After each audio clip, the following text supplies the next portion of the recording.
কি অবস্থা আমজনতা? দিনকাল কেমন যাচ্ছে? পূর্বের সরকার ছিল ইন্টারনেট বন্ধ করে দিত, একটা স্ট্র্যাটেজি যে জনগণ যাতে মুখ বন্ধ করা যায়। আর এই সরকার পুরো ইন্টারনেট তো দূরের কথা, কারেন্টের গোয়া মেরে দিতেছে। মানে এখন কারেন্টের বিল হুট করে একজন মানুষের ১,০০০ থেকে ৩,০০০ টাকা বিল আসতেছে। দিন শেষে আজ হোক আর কাল হোক কারেন্টও বন্ধ হবে, এবং যখন কারেন্ট বন্ধ হবে তখন মোবাইলে চার্জ দিতে পারবেন না, আলটিমেটলি আপনাদের মুখও বন্ধ হয়ে যাবে। মানে এস আলম দেশের অর্ধেক ব্যাংক খাতগুলো নষ্ট করে দিয়ে গেছে। আর আমাদের তারেক ভাইয়া ফ্যামিলি কার্ড নিয়ে ২,০০০ কোটি টাকা হাওয়া করে ফেলছে, এখনও পর্যন্ত কার্ড বাসায় পৌঁছায় নাই, পিছন দিয়ে কার্ড যাচ্ছে। আর এর মধ্যে আমাদের আওয়ামী লীগের সেটার ছেলেরা বসে বসে অপেক্ষা আছে কবে আপা আসবে। মানে ভাই, তোরা আর কত চাটবি? তোরা কর্ম করে খা, পরিশ্রম করে খা। চাটতে চাটতে আর কোথায় চাটবি? তো চাটার জায়গা তো নাই। এই বুড়ি মানুষটারে এখনও চাটতেছিস। মানে তোদের বিবেকবোধ, মানুষত্ববোধ কোনো কিছু নাই। জনগণ, বাংলাদেশের মানুষ এত এত অকর্মা, মানে এদের কোনো কাজ নাই। কর্ম করে খা, পরিশ্রম করে খা, লাইফে তোর সমস্যাগুলো দেখ। কোনো সরকার এসে কি তোর কোনো উপকার করতেছে? যদি উপকার না করে থাকে তাহলে তোর নিজের পথ দেখ। আর কত চাটবি? পোলাপানগুলো ফ্যাসিস্ট মুক্ত করছিল কোনো রকম, তাদের পিছনে দুই দল লাগছে, বিএনপিও লাগছে, আওয়ামী লীগও লাগছে। দুইজনে মিলে কাদা ছুটাছুটি করে পোলাপানগুলোরে ১২টা বাজায় দিছে। এত হিসাব দিতেছে, এত কিছু করতেছে, এত ক্লিন থাকার চেষ্টা করতেছে, তারপরে তাদের গায়ে কাদা ছড়ার শেষ নাই।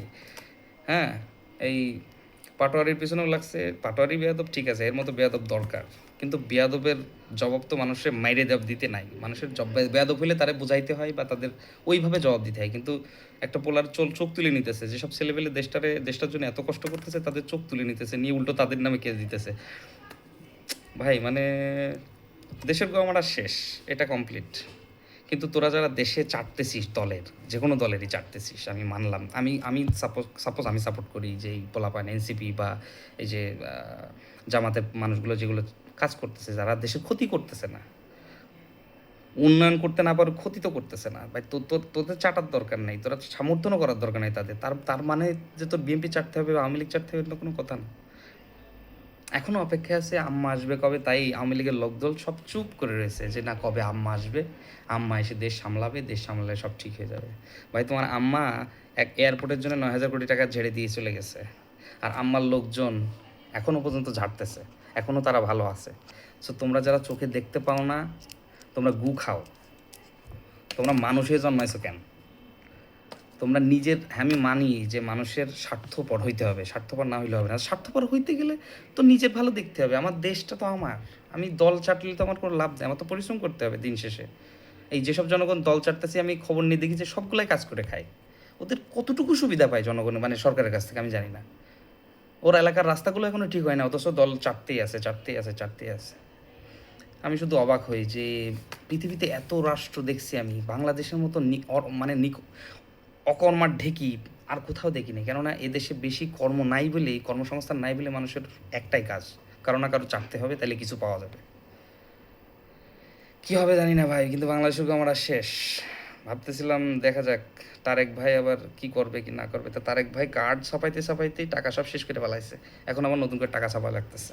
নতুন করে টাকা ছাপাই বলতেছে যে না সমস্যা নেই, মুদ্রাস্ফীতি হবে না, বাট টাকা ছাপাই আবার সেটা ইয়ে করতেছে। মানে তারেক স্যার জানেই না মুদ্রাস্ফীতি কারে কয়। We are fucked up finally. And কিছুদিনের মধ্যে ইনশাল্লাহ দেখতে পাবেন যে কারেন্ট সব বন্ধ, তেল বন্ধ, আমদানি বন্ধ, রপ্তানি বন্ধ, বাংলাদেশের আমরা সারা। এইবার আপনারা বসে বসে দেখেন, আপা আসে না, খালামণি আসে না, চাচা আসে, কারোর না কারোর পা ধরে তো চাটতি তো হবেই। হ্যাঁ, আর এখন কিছু কিছু দালাল আছে, শালার ভাই শালারা, এদের বাপের খেয়ে সরকারের পা চাটতে থাকে যারা। এখনও সুনাম গাইতেছে বিএনপি ভালো করতেছে। একটা দলের একটা দলের 90% সংসদ সদস্য সব টাকা আত্মসাৎ করে বিদেশে ছিল এতদিন ধরে, সবগুলো ঋণ খেলাপি, এবং একটা যোগ্য ব্যক্তি নাই যে যেখানে বসাইতে পারে একটা দেশের। তারা বলতেছে যে দেশ চালাবে তারা, যারা এখনো জানেও না যে দেশের আসলে কোন দিক দিয়ে যায়, কিভাবে চালাবে দেশেরা।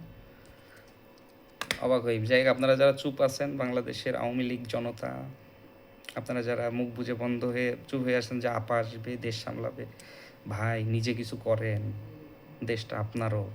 আপার একার না, দেশ আপনার। আপনারা একটু বসেন, আসেন, বাইরে আসেন। যে সরকারই আসুক, যে পোলাপানি আসুক, যে হুজুরি আসুক, ঝেড়ে দেন কায়দা মতো, ঠিক আছে? আজকে আপনারা ঝাড়বেন না, কালকে আপনারা নিঃস্ব হয়ে যাবেন, শেষ হয়ে যাবেন।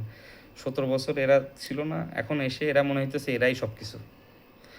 তাহলে বোঝেন, আপনারা এত বছর ছিলেন, তারপর আপনাদের এখন আর কোনো দাম নাই। ক্ষমতা মানুষের সারা জীবন থাকে না, তাই ক্ষমতায় গুরুত্ব না দিয়ে কর্মে গুরুত্ব দেন, কর্ম করে খান, ন্যায্য অধিকারটা আদায় করতে নেন। সে যেই আসুক, ন্যায্য অধিকার আদায় করতে শেখেন, তাইলে আপনারা মানুষ বলে মানুষ গণ্য করবে। নাইলে সারা জীবনই মানুষ জানবে আপনি একটা চাটুকার, কারো না কারো চারটেই থাকেন, যেই আসে তার না কারো চারটেই থাকেন, ন্যায্য ন্যায্য লাইনে নেই। পাটোয়ারির মতন পোলাপানরে আপনারা বলতেছেন ভালো না। পাটোয়ারি আপনার কয় হাজার কোটি টাকা লুট করে বাংলাদেশ থেকে পালাইছে, জামাতের আমির কয় হাজার কোটি টাকা লুট করে বাংলাদেশ থেকে পালাইছে, এখনও পালাই নাই তো, তাই না? মানে এক দলের মানুষের কাছে কিছু মানুষ সারা জীবনই খারাপ থাকে, তাই হচ্ছে এদের অবস্থা।